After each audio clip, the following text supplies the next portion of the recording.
Ceci est un livre audio autogénéré par Google. Les éditions Max Milo présentent Poutine maître du jeu de Jacques Beau. Vladimir Poutine est-il devenu le maître du jeu? Pourquoi et comment le président russe a-t-il décidé d'attaquer l'Ukraine? A-t-il tenté d'empêcher ce pays de s'associer à l'Europe? Cherche-t-il à reconstituer l'URSS? L'OTAN a-t-elle promis de ne pas s'étendre vers l'Est après 1990? En s'appuyant sur les dossiers des services de renseignement et sur des rapports officiels, Jacques Beau passe en revue les événements qui, dans l'histoire récente de la Russie, ont conduit à la guerre avec l'Ukraine. Il analyse le conflit qui oppose la Russie à l'Occident et éclaire le rôle de Poutine sur la scène internationale. Son travail répond à des questions d'actualité, ce qui facilite l'accès à une explication équilibrée des événements, en jetant sur eux une lumière parfois très différente de celle que diffusent les principaux médias. Jacques Beau a été membre du renseignement stratégique suisse.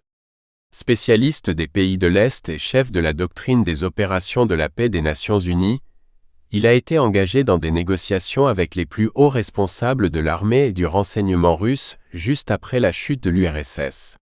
Au sein de l'OTAN, il a suivi la crise ukrainienne de 2014, puis a participé à des programmes d'assistance à l'Ukraine. Il est l'auteur de plusieurs livres sur le renseignement, la guerre et le terrorisme, en particulier de Gouverner par les fake news et de l'affaire Navalny aux éditions Max Milo. Des notes, des illustrations et des tableaux sont disponibles sur les éditions papier et électroniques du livre. Chapitre 1. Introduction. L'émission quotidienne C'est dans l'air sur France 5 est une inépuisable source d'inspiration. Avec une alternance de reportages et de commentaires par un plateau d'experts français, elle couvre des sujets variés de politique intérieure ou étrangère. Le 17 octobre 2021, une édition spéciale de l'émission intitulée Poutine maître du jeu, animée par Caroline Roux, nous donne un aperçu de la politique menée par le maître du Kremlin, Vladimir Poutine. Elle nous offre l'opportunité d'approfondir la réflexion initiée par France 5 et de nous pencher de manière critique sur notre image de la Russie. Nous suivrons le déroulé de cette émission qui nous servira de trame à une réflexion plus holistique. Notre premier objectif est de permettre une meilleure compréhension des menaces, des risques et des dangers des relations actuelles entre l'Occident et la Russie. Le second objectif est de mettre en évidence le travail des journalistes et des médias qui œuvrent de manière honnête et de le mettre en perspective des réflexions des experts de France 5. À la fin 2021, nos médias se font l'écho de bruits de bottes à la frontière ukrainienne, annonciateurs d'un éventuel conflit début 2022. Après une longue carrière consacrée à la prévention des conflits, et fort de ma connaissance de la Russie, il me semblait utile d'explorer les pistes pour améliorer nos relations avec elle. Le premier pas de cette démarche consiste à questionner notre perception de la Russie, de sa mentalité, de sa politique étrangère et de ses objectifs, et de vérifier dans quelle mesure nos diplomaties ont une image cohérente de l'ennemi. Contrairement à une opinion répandue, les services de renseignement stratégiques, c'est-à-dire ceux qui analysent la situation internationale pour les décideurs politiques, travaillent à près de 95% avec des sources ouvertes, donc nos médias. Ainsi, outre l'influence des médias sur les opinions des décideurs, il y a également une influence structurelle des médias et des experts dans les décisions politiques qui affectent la vie publique. C'est pourquoi la diversité de l'information est un élément fondamental de l'exercice du pouvoir dans une démocratie. Le but de cet ouvrage n'est pas de justifier ou d'excuser une gouvernance particulière, ni de prendre position en faveur d'un gouvernement particulier ou contre lui, même si ses conclusions semblent le faire, mais de saluer les médias qui contribuent à cette diversité. 1.1. Méthodologie. Assez logiquement, aux accusations occidentales répond une rhétorique inverse dans les pays visés, en l'occurrence la Russie. Comme dans mon ouvrage Gouverner par les fake news, mon propos n'est pas de relayer les messages des pays qui sont mis en accusation. Dans cette perspective, je n'ai utilisé presque que des sources occidentales, le plus souvent américaines ou françaises, souvent des médias traditionnels, des sources officielles ou qui font autorité en la matière. À la différence de fact-checkers comme Conspiracy Watch, qui évitent de définir des termes comme conspirationnistes à des fins de censure et de désinformation, nous utiliserons ici une terminologie précise. À la différence d'eux, nous utiliserons le fact-checking pour montrer qu'il existe des journalistes honnêtes qui font leur travail avec diligence. Dans cette perspective, nous analyserons les situations sans préjugés politiques. 1.2. Terminologie. Le terme mensonge signifie que l'on affirme quelque chose en sachant que c'est faux. Nous n'utiliserons pas ce terme lorsque la vérité a été publiée après le reportage. En revanche, dans une émission qui a été préparée, qui contient des séquences qui ont déjà été débunkées, nous utiliserons le terme mensonge. Dans cet ouvrage, nous utiliserons également le terme désinformation dans le même sens. Les fake news sont des informations qui peuvent être fausses volontairement ou non. Elles résultent de l'ignorance, d'une méprise, d'une distorsion de l'information ou d'un mensonge délibéré. La propagande est le fait de mettre en évidence un aspect des choses au détriment d'autres aspects. Ne nous y trompons pas. Elle ne dissémine pas nécessairement de fausses informations. En revanche, en mettant l'accent sur un seul côté des choses, elle introduit une distorsion dans notre perception. Elle conduit généralement au conspirationnisme.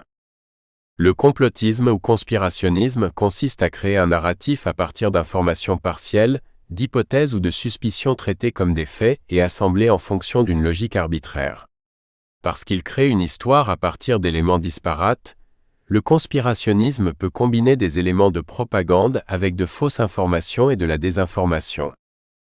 Par exemple, affirmer que la Russie est dans l'ombre des Gilets jaunes sur la base de tweets provenant de Russie est un mélange de propagande, car il y a probablement aussi des tweets de Suisse, de Belgique ou d'Allemagne et de désinformation, car des Russes ne sont pas la Russie et encore moins le gouvernement russe, assemblés en une théorie complotiste.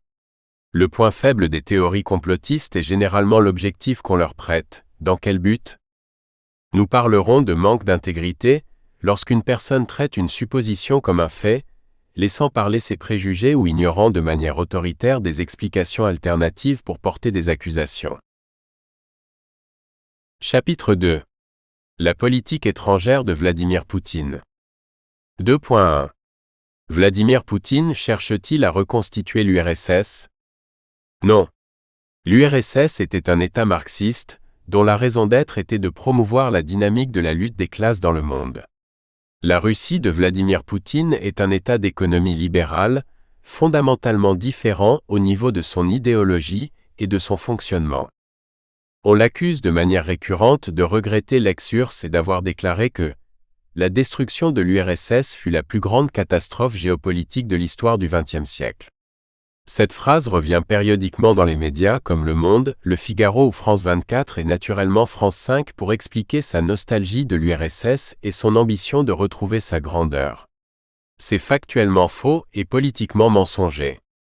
La phrase originale est tirée d'un discours prononcé le 25 avril 2005, où Vladimir Poutine regrette la manière chaotique dont le passage à la démocratie s'est déroulé. Il nous faut avant tout reconnaître que l'effondrement de l'Union soviétique a été un désastre géopolitique majeur de ce siècle, qui est devenu un véritable drame pour la nation russe. Des dizaines de millions de nos concitoyens et compatriotes se sont retrouvés hors du territoire russe. En outre, l'épidémie de désintégration a infecté la Russie elle-même. Les économies de chacun ont fondu et les vieux idéaux ont été détruits. De nombreuses institutions ont été dissoutes ou brutalement réformées. Il ne s'agit donc pas d'une catastrophe pour l'humanité, mais pour le quotidien de la population russe. La phrase se réfère à une réelle nostalgie au sein de la population, dont 11 à 13% de l'électorat est resté fidèle au Parti communiste, le premier parti d'opposition. À aucun moment, Poutine ne regrette l'ancien système communiste. Au contraire, il plaide en faveur de l'économie libérale avec l'Occident comme modèle. Quant à la reconstitution de l'Empire russe, c'est un fantasme très occidental que ni le gouvernement russe ni Vladimir Poutine n'ont jamais revendiqué. La tâche que s'est donnée Vladimir Poutine n'est pas de reconstituer l'Empire soviétique, mais de restaurer la voix de la Russie sur la scène internationale, afin de défendre ses intérêts. Mais, à rebours des idées reçues, cette démarche n'a pas d'ambition territoriale ou idéologique. Elle vise essentiellement à servir de contrepoids à l'omniprésence encombrante des États-Unis, lesquels n'agissent que pour leurs intérêts au détriment de ceux de leurs alliés et du reste du monde. Poutine a très justement constaté que depuis 1990, les Occidentaux passent de mauvaises décisions en mauvaises décisions, créant des conflits qu'ils ne parviennent plus à résoudre. L'Europe est incapable de prendre le contre-pied des États-Unis. Pour une raison bien simple, l'Europe n'est ni membre du Conseil de sécurité ni une puissance nucléaire. Voilà pourquoi elle accepte de piétiner ses propres valeurs. Certes, les Européens ont bien perçu que le monde bipolaire de la guerre froide est devenu unipolaire et dominé par les États-Unis. Ils n'en ont pas mesuré toutes les conséquences, y compris pour eux. Le déséquilibre au sein du Conseil de sécurité des Nations Unies a engendré un grand nombre de dysfonctionnements au niveau international. Parmi ceux-ci, des guerres sans fin et déclenchées illégalement par les États-Unis. Elles ont été menées avec la complaisance et la participation des pays européens. Elles ont provoqué des phénomènes migratoires sans précédent, ainsi que des problèmes sécuritaires allant de la criminalité organisée au terrorisme. 2.2. La Russie cherche-t-elle à étendre sa zone d'influence? 2.2.1. L'Europe de la guerre froide. Sur France 5, Jean-Dominique Giuliani, président de la Fondation Robert Schuman, affirme que la Russie veut avoir une zone d'influence dans les pays baltes ou en Pologne. C'est faux, la Russie n'a jamais revendiqué une telle zone, ni ouvertement, ni secrètement. Ni le concept stratégique de la sécurité nationale 2000, ni la stratégie de sécurité nationale de la Russie 2021 ne mentionnent une seule fois cette notion. Cela montre combien ceux que l'on présente comme des experts sont ignorants des dossiers sur lesquels ils s'expriment, à moins qu'ils ne mentent. La tendance historique à l'expansion que l'on prête à la Russie d'aujourd'hui est fondamentalement un attribut de la pensée marxiste qui guidait la politique soviétique. Dans ce schéma, l'URSS se voyait comme le fer de lance de la lutte des classes et engagée dans une guerre permanente et systémique avec l'Occident, qui s'inscrivait dans un processus historique. Jusqu'à la mort de Staline, la pensée militaire stratégique de l'URSS était dominée par l'idée que sa sécurité ne serait garantie que par une victoire du socialisme sur le capitalisme, et que l'affrontement entre les deux systèmes était inévitable. Les stratèges soviétiques parlent alors du principe d'inévitabilité de la guerre. Face à ce danger, l'OTAN est créée en 1949. Sa finalité, placer l'Europe occidentale sous le parapluie nucléaire des États-Unis. C'est la raison pour laquelle la structure militaire de l'OTAN est dirigée par un militaire américain depuis. Les 12 premiers membres de l'OTAN sont tous situés dans la partie occidentale de l'Europe. L'alliance était clairement défensive et articulée selon les schémas d'invasion allemands des deux guerres mondiales. Elle est alors séparée de l'URSS par une ceinture de pays non membres et par les pays d'Europe de l'Est. En 1952, l'intégration de la Grèce et surtout de la Turquie pousse l'OTAN à la frontière de l'URSS et alarme les soviétiques. Mais le changement décisif est l'entrée de la République fédérale allemande, RFA, dans l'OTAN le 8 mai 1955. C'est ce qui provoque la création de l'Organisation du Traité ou Pacte de Varsovie une semaine plus tard. À première vue, la création du traité de Varsovie ne semblait pas vraiment nécessaire. Les pays de l'Est étaient dirigés par des partis communistes souvent plus féroces que leurs homologues soviétiques, et Moscou leur tenait la bride courte. Ainsi, en Pologne, le ministre de la Défense était le maréchal de l'URSS, devenu maréchal de Pologne en 1949, Konstantin Rokossovski. Également de nationalité soviétique, successivement à la tête de plusieurs fronts, il avait conduit l'armée rouge à la victoire, malgré une condamnation à mort en 1937 qui ne sera levée qu'en 1956. Le contrôle de Moscou était tel que la nécessité du traité de Varsovie n'apparaît pas flagrante. Il y a donc une autre explication. La voici. Les soviétiques ont acquis l'arme nucléaire en 1949 et ils comprennent que plus l'OTAN est proche de leurs frontières, plus leurs délais de préalerte nucléaire sont courts, et plus le risque d'être dans l'obligation de recourir à l'arme nucléaire est grand.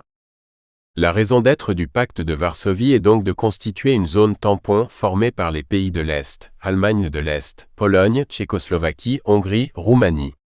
Sa fonction première est de constituer un glacis qui n'a pas pour but de stopper un agresseur, mais de le ralentir afin de donner du temps à l'armée soviétique pour se mettre en ordre de bataille et contre-attaquer.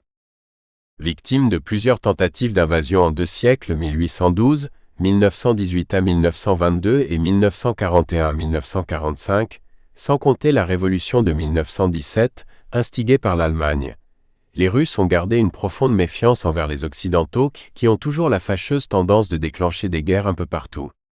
Juin 1941 reste très présent dans les mémoires, et les Soviétiques ne veulent plus se trouver dans la même situation. Aussi s'agissait-il moins de mieux protéger l'URSS que de formaliser les limites d'une zone tampon afin d'éviter que les deux puissances nucléaires de l'époque, les États-Unis et l'URSS, soient trop rapidement en contact direct, obligeant à recourir à l'usage de l'arme nucléaire. Avec la mort de Staline en 1953, l'idée d'un affrontement systémique avec l'Occident s'estompe. En 1956, à l'initiative de Nikita Khrouchtchev, le 20e congrès du Parti communiste de l'Union soviétique adopte la politique de coexistence pacifique entre le bloc communiste et le bloc occidental avec comme corollaire l'inclusion du principe de non-inévitabilité de la guerre dans la stratégie soviétique. Toutefois, les soviétiques continuent à penser que le socialisme va dans le sens de l'histoire. Même sans guerre, sa victoire est inéluctable. Ils en déduisent que pour l'empêcher, la seule option des pays capitalistes serait une attaque préventive contre l'URSS. 2.2.2 L'après-guerre froide. Après la chute du communisme, alors que l'idée d'une nouvelle architecture de sécurité sur le continent européen était dans l'air, la Russie n'a pas vu les nouveaux membres de l'OTAN comme une menace sur sa sécurité. Ce sont les changements provoqués par l'administration Bush au début des années 2000 qui alarment les Russes et provoquent la réaction de Vladimir Poutine lors de son discours de Munich en 2007. Jean-Dominique Giuliani se méprend quand il affirme sur France 5 que la Russie ne se sent pas menacée par les quelques petits contingents de l'OTAN occasionnellement déployés à proximité de sa frontière. Elle ne se sent pas plus menacée par l'OTAN, comme l'affirme fallacieusement la radio-télévision suisse ou Caroline Roux. La Russie est loin d'être paranoïaque, selon les termes de Pierre Serve, expert en stratégie militaire, qui n'a strictement rien compris au problème. Vladimir Poutine sait très bien qu'il est peu probable que l'OTAN déclenche une vaste offensive contre la Russie. Mais les Russes constatent que des actions militaires contre les populations civiles russophones à proximité de son territoire pourraient déclencher une réaction en chaîne à partir d'un incident mineur, un peu comme en 1914. Par le jeu des alliances, la situation risquerait alors d'évoluer rapidement, sans que la Russie ait un délai de préalerte suffisant pour défendre son sol national par des moyens conventionnels. Le recours à l'arme nucléaire deviendrait alors la première, voire la seule option. Ce que craint la Russie est donc une situation semblable à l'Ukraine en 2021 à 2022. C'est exactement ce qu'explique Vladimir Poutine lors de sa conférence de presse avec Emmanuel Macron en février 2022. Ce risque est parfaitement symétrique pour l'OTAN, comme l'a montré la crise ukrainienne cristallisée en décembre 2021. En se rapprochant de la frontière russe, l'OTAN sauterait elle-même une capacité de préalerte. En effet, la Russie est une puissance nucléaire, et plus on se rapproche de son territoire, moins il y a d'espace pour un conflit conventionnel. C'est pour cette raison qu'en 1997, George F. Kennan, diplomate américain, et architecte de la stratégie d'endiguement de l'URSS à la fin des années 1940, avertissait dans le New York Times. L'élargissement de l'OTAN serait l'erreur la plus fatale de la politique américaine de toute l'après-guerre froide. C'est aussi pour cette raison que la Russie n'a jamais revendiqué le territoire ukrainien. Elle n'a ni l'intention que l'OTAN se rapproche de sa frontière, ni l'intention de se rapprocher de l'OTAN. Fin février 2002, au moment où cet ouvrage est écrit, on ne connaît pas encore l'issue de l'offensive russe. Toutefois, il apparaît clairement qu'elle n'a pas pour objectif de conquérir le territoire, mais d'imposer une forme de neutralisation à l'Ukraine. Dans quelle mesure Volodymyr Zelensky était-il sérieux en évoquant un réarmement nucléaire possible de l'Ukraine en février 2022, lors de la conférence de Munich sur la sécurité et matière à discussion? Il est vraisemblable que les Russes y aient vu une menace potentielle, que les rodomontades du ministre des Affaires étrangères français n'ont pas vraiment atténué. Il n'en demeure pas moins que les Américains ont perçu le danger d'être à bout touchant avec la Russie. C'est pourquoi, ils tentent de réactiver le traité sur les forces nucléaires intermédiaires, FNI, que Donald Trump avait dénoncé en 2019. Un traité permet d'avoir une règle en fonction de laquelle on peut mener l'action diplomatique voire adopter des sanctions, mais lorsqu'on abolit la règle, tout devient permis. Ainsi, les principales victimes de la politique américaine sont les pays d'Europe orientale eux-mêmes. Avoir des armes nucléaires ne protège pas et peut contraindre à leur emploi. Or, à l'occasion de la crise ukrainienne, Poutine a mis en évidence que plus les deux puissances nucléaires de l'espace euro-atlantique se rapprochent, plus le risque de dérapage nucléaire est probable. Ainsi, en cas de conflit, les Russes n'auront probablement pas le temps de s'interroger sur la nature des missiles chargés dans les lanceurs Mk41 situés en Pologne et en Roumanie. La menace étant trop proche, ils pourraient les considérer par défaut comme une attaque nucléaire. Les pays de la Nouvelle Europe se sont associés à l'OTAN sans réaliser que, en cas de guerre, ils sont destinés à devenir les champs de bataille nucléaire d'un éventuel affrontement avec la Russie, alors que, en dehors d'une alliance, ils resteraient, au moins plus longtemps, sous une menace conventionnelle. C'est le risque que courent des pays comme la Suède et la Finlande, qui ont décidé d'adhérer à l'OTAN. La capacité nucléaire que donnent les États-Unis à l'OTAN est à la fois sa force et sa faiblesse. Elle est sa force, pour jouer un rôle dissuasif contre un agresseur tenté d'utiliser l'arme nucléaire, ce qui devient probable lorsque l'on attaque un territoire sanctuarisé, par exemple la Russie. En revanche, c'est une faiblesse car cela l'empêche d'intervenir dans une situation apparemment moins grave, où l'un des adversaires dispose de l'arme nucléaire. Ainsi, la crise ukrainienne aurait pris une tournure très différente si l'Europe avait eu une capacité de défense autonome. Dans ce cas particulier, l'influence des États-Unis aurait été probablement moins pernicieuse et aurait permis à une négociation d'éviter les hostilités. C'est pourquoi, les États-Unis font le maximum pour empêcher l'émergence d'une capacité européenne de défense. Le projet russe n'est donc pas d'étendre sa zone d'influence, mais plutôt que les pays qui l'entourent soient libres de toute influence. Aussi certains experts ont-ils évoqué la possibilité d'une Ukraine neutre. Dans ce schéma, l'Ukraine aurait une situation un peu comparable à celle de la Suisse depuis 1815 ou de l'Autriche depuis 1955, dont les neutralités leur ont été imposées par les Européens, à la différence de la neutralité belge au XXe siècle qui avait été décrétée par elle-même, mais qui n'ayant été reconnue par personne a été violée par tous. Une neutralité reconnue par chacun est robuste, car elle est au bénéfice de tous. C'est la substance des exigences transmises par Vladimir Poutine à l'administration Biden comme élément de négociation. Cette vision est d'ailleurs partagée aux États-Unis. Une telle configuration serait également à l'avantage de l'OTAN, car elle rendrait à l'Alliance une capacité de préalerte stratégique.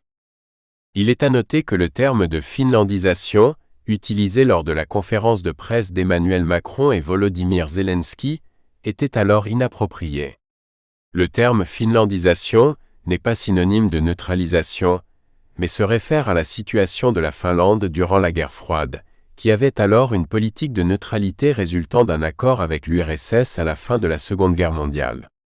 Cet accord a été conclu pour que la Russie abandonne ses prétentions territoriales sur la Finlande. Finalement, l'impuissance occidentale à résoudre le conflit du Donbass par les accords de Minsk pourrait conduire à une finlandisation de l'Ukraine, alors que la Russie aurait été satisfaite d'une neutralisation. Le souci de la Russie est symétrique à celui des États-Unis, qui cherchent à empêcher les ingérences extérieures sur le continent américain. C'est la doctrine Monroe, qui vise à interdire toute alliance ou coalition qui puisse menacer directement leurs frontières. Adoptée au XIXe siècle pour répondre aux interventions coloniales européennes sur le continent américain, cette doctrine a été appliquée contre Cuba en 1962. Les Soviétiques y avaient déployé des missiles en réponse à l'installation de missiles Jupiter en Turquie. La crise des missiles s'est résolue par le retrait des missiles de part et d'autre. C'est probablement pour souligner cette symétrie que Vladimir Poutine a téléphoné à son homologue vénézuélien le 20 janvier 2022 et au président cubain 4 jours plus tard. En fait, lorsque les pays de la Nouvelle Europe se sont engagés dans l'OTAN, ils n'avaient très vraisemblablement pas à l'esprit le risque d'une confrontation avec la Russie. Aujourd'hui, leur appartenance à l'Alliance devrait leur conférer l'obligation d'entretenir des rapports normaux avec leurs voisins orientaux, car leur politique étrangère a un impact sur l'ensemble de l'Alliance. Or, ce n'est pas l'évolution que l'on constate, bien au contraire. l'appartenance à l'OTAN a stimulé leurs sentiments anti-russes. Dans ces pays, la montée d'un conservatisme militant et nationaliste est allée de pair avec le mépris pour leur minorité russophone, une ingérence croissante dans les affaires russes avec l'appui officiel à des activités militantes transfrontalières, contraires à la Charte des Nations Unies, et la diffusion de fausses informations qui font le beurre des conspirationnistes occidentaux. Un exemple du militantisme puéril de cette nouvelle Europe est le projet d'Intermarium que la Pologne tente de faire revivre depuis 2015. Nous assistons aujourd'hui à des développements intéressants en Europe, où la Pologne n'a plus à s'inquiéter d'une menace militaire sur ses arrières européens, et peut désormais se concentrer sur la lutte contre les intentions géopolitiques russes. De plus, les États-Unis sont également intéressés à soutenir les Polonais, créant des conditions exceptionnellement bonnes pour le succès de l'Intermarium.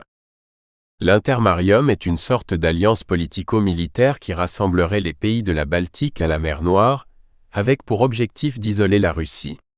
Imaginé dans les années 1930 par le maréchal Pilsudski, ami personnel d'Adolf Hitler, il est porté par la Pologne et la Lituanie. Il est également soutenu par le mouvement néo-nazi ukrainien Azov, soutenu par les pays occidentaux, comme le déclare le site britannique Bellingcat. Les efforts pour créer une zone d'influence dans la région des ex-pays de l'Est semblent plutôt venir d'Europe, avec l'appui des États-Unis. Il y a une volonté américaine d'isoler la Russie, clairement soutenue par l'Union européenne. Ces efforts apparaissent depuis que Vladimir Poutine a commencé à réagir à cet encerclement et à affirmer le rôle de la Russie sur le plan géostratégique. 2.3. Y a-t-il eu promesse que l'OTAN ne s'étendrait pas vers l'Est après 1990? Après l'effondrement du système communiste, la carte géopolitique de l'Europe change. L'élargissement de l'OTAN vers l'Est, avec l'intégration de la Hongrie, de la Tchéquie et de la Pologne en 1999, puis des 3 pays baltes, de la Slovaquie, de la Slovénie, de la Roumanie et de la Bulgarie en 2004, pousse inexorablement l'OTAN vers la frontière russe. Dans un premier temps, la Russie ne voit pas de menace dans cette évolution. Mais les choses prennent une tournure nouvelle au début des années 2000, lorsque les Américains envisagent de déployer des missiles antimissiles, BMD, en Europe orientale. C'est ce qui motive la fermeté du discours de Vladimir Poutine à Munich, en 2007, où il rappelle les assurances données à Mikhaïl Gorbatchev en 1990 à 1991, excluant une expansion de l'OTAN à l'Est. L'annonce d'un dialogue intensifié avec l'Ukraine et la Géorgie en vue de leur admission en 2008 prend alors une dimension nouvelle. Souvent présentée comme une rumeur fantaisiste propagée par la Russie, les assurances occidentales de la non-expansion de l'OTAN sont attestées par de nombreux documents déclassifiés et rendus publics en décembre 2017 par les archives de la sécurité nationale de l'Université George Washington. En 2021, Jens Stoltenberg, secrétaire général de l'OTAN, relaie assez logiquement la position de l'Alliance, selon laquelle il n'y a jamais eu de promesse que l'OTAN ne s'étendrait pas vers l'Est après la chute du mur de Berlin. C'est un menteur. Ceux qui soutiennent cette proposition, comme Conspiracy Watch, Bruno Tertrais de la Fondation pour la Recherche Stratégique FRS, Isabelle Mandreau sur France 5 ou Nicolas Gosset de l'Institut Royal Supérieur de Défense IRSD sur la RTBF, argumente qu'il n'y a pas eu de promesse parce qu'il n'y a pas eu de traité ou d'accord écrit. Il est exact qu'il n'y a ni traité, ni décision du Conseil de l'Atlantique Nord, NAC, qui matérialise ces promesses. Mais cela ne signifie pas qu'elles n'ont pas été formulées. L'argument est donc un peu simple. Pour plusieurs raisons. Premièrement, sur le plan juridique, nous avons aujourd'hui le sentiment qu'ayant perdu la guerre froide, l'URSS n'avait plus son mot à dire dans l'évolution du monde. C'est faux. Dès novembre 1989, l'idée d'une réunification allemande était dans l'air. Or, les Occidentaux savaient que l'URSS, en tant que vainqueur de l'Allemagne en 1945, avait de jure un droit de veto sur sa réunification. Ils étaient donc obligés d'obtenir son accord et de répondre à son légitime besoin de sécurité. C'est ce que dit Hans-Dietrich Genscher, ministre allemand des Affaires étrangères, lors de son allocution du 31 janvier 1990 à Tutzing, Bavière, rapportée par l'ambassade américaine de Bonn. Genscher avertit cependant que toute tentative d'extension militaire de l'OTAN sur le territoire de la République démocratique allemande, RDA, bloquerait la réunification allemande. Car pour l'URSS, cela signifiait que l'OTAN se rapprochait ipso facto de la frontière soviétique.